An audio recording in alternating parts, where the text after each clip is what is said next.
With memoir, something you've got to understand is that very often with our personal stories, the hook is something that we cannot see. And I'm going to show you what I mean by talking about these two memoirs. Hi everyone. I wanted to talk to you about two fantastic memoirs that I'm reading this month. If you're new to me, my name is Louisa. I teach memoir writing and storytelling in my signature program, The Art of Memoir. I had two books traditionally published. Both were different types of memoirs, a travel memoir and a biography memoir hybrid.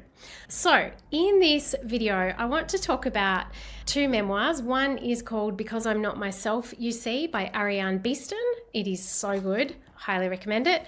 And the second one is a memoir biography, also very family history orientated, as my second memoir, A Letter from Paris, was. The reason I want to talk about this one, A Brilliant Life by Rachelle Unreich, is because there is such a myth around memoir when it involves family history that you are meant to just document your entire life or your entire family's life. For a memoir to be a publication standard book, i.e. for people across the wider world to want to read it, if they don't know you or your family, it needs to have a hook. So the hook is absolutely crucial for memoir, and it is very different with a memoir to finding the hook for any other kind of nonfiction story. I used to work as a freelance journalist, and it was always easy for me to find a hook in, say, a new piece of research or a health article I was writing or something about a new trend. I'd look for a unique or timely aspect. But with memoir, something you've got to understand is that very often with our personal stories, the hook is something that we cannot see. I'm going to show you what I mean, these two memoirs. So the first one is Because I'm Not Myself, You See. It is by Arianne Beeston, and I could not put it down. It's a total page turner. It says a memoir of motherhood, madness, and living on the brink, or getting to the brink. There's a sticker covering the subtitle. It is about her postpartum mental health journey, pretty frightening and terrifying and traumatic. And that is what I want to talk about here.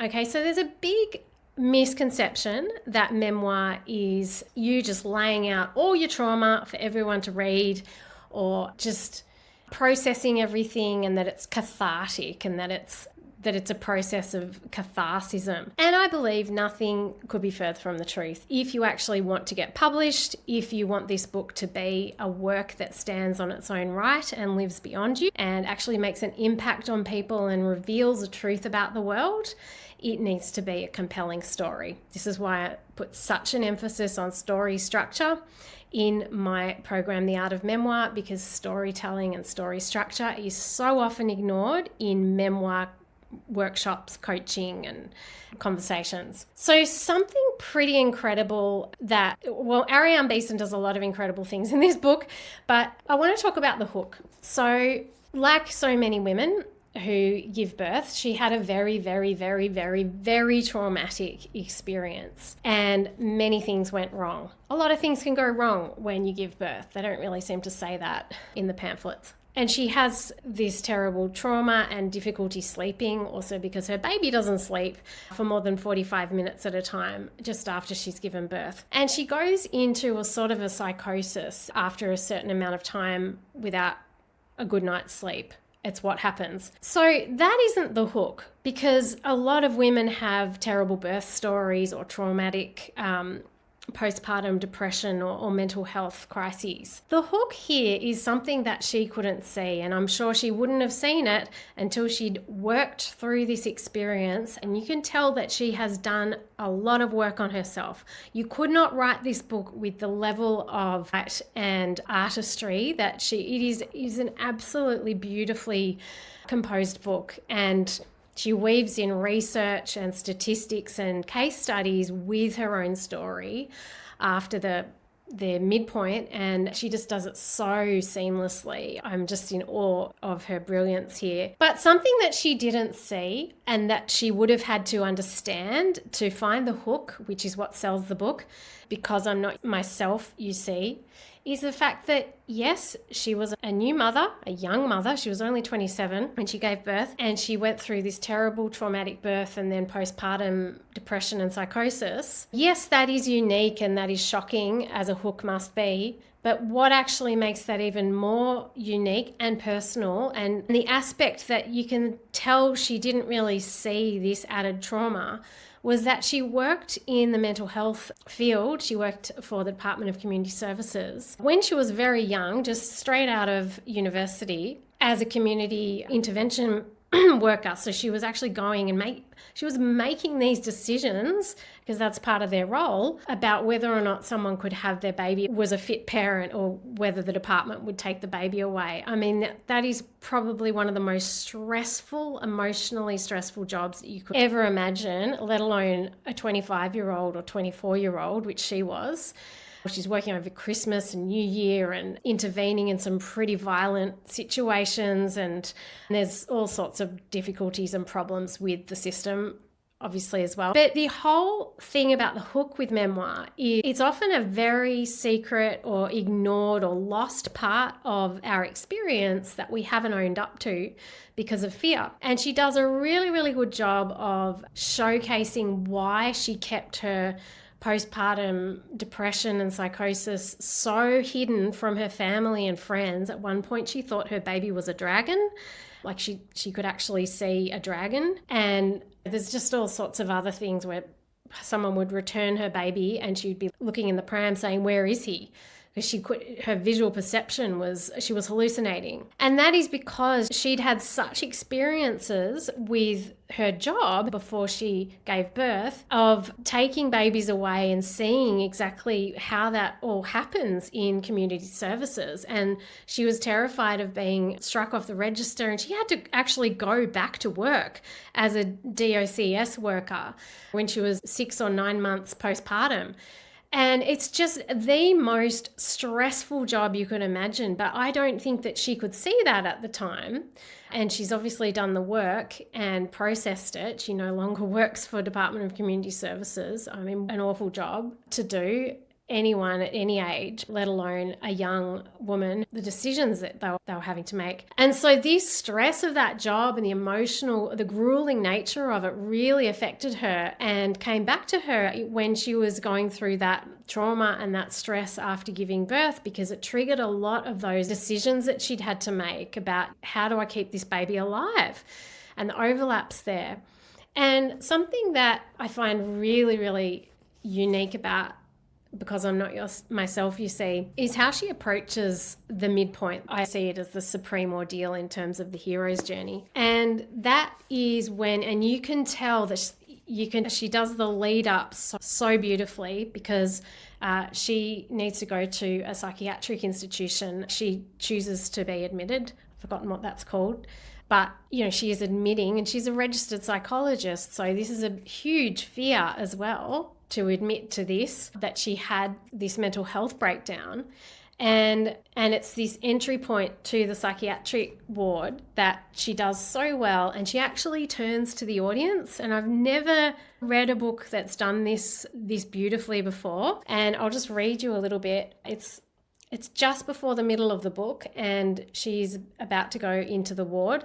And she says, "Unsurprisingly, perhaps, this part is hard to write. As I sit in front of my laptop, I try to find the words. I'm standing on the threshold at the head of the long corridor. I won't read the whole passage, but I just love the way she then says, 'Shall we open the door to this room I've kept closed for many years now? I think it's time.'" And it just makes you feel that the bravery and the courage of admitting this pain and this wound that formed the hook for this story, which is that she was a mental health care worker who had a mental health crisis. It's that unique or shocking angle that makes this so compelling. And the thing with Memoir, and why Memoir takes such courage, such bravery, and such self-awareness, you can't be writing a memoir out of vengeance or stuff you haven't worked through and actually processed. And that is a huge misconception I see. And it is definitely not a cathartic experience. It is actually creating a story and a compelling narrative from some of these deepest experiences of your life, and you can't do it until you see the story in a certain way. It's not something you can do while you're in the middle of processing or recovering from something like that. So I just wanted to share that example of a really amazing hook and also show you how personal it is. Another book that I have only just started, so I can't give you like a full overview. It's a biography / family history / memoir, which is why I was intrigued, and it's called A Brilliant Life, and it's by Rachelle Unreich, who's a journalist. And I think it's really good as an example because a lot of people write family history or want to publish something about a member of their family that they think is intriguing or something like that. She was the first, suffragette in Melbourne or something like that. But for it to be a memoir, it needs to have you as the entry point to the story. You need to be, the narrative is coming through you, okay? And what's so beautiful about this book, and I was actually in tears in the first 10 pages.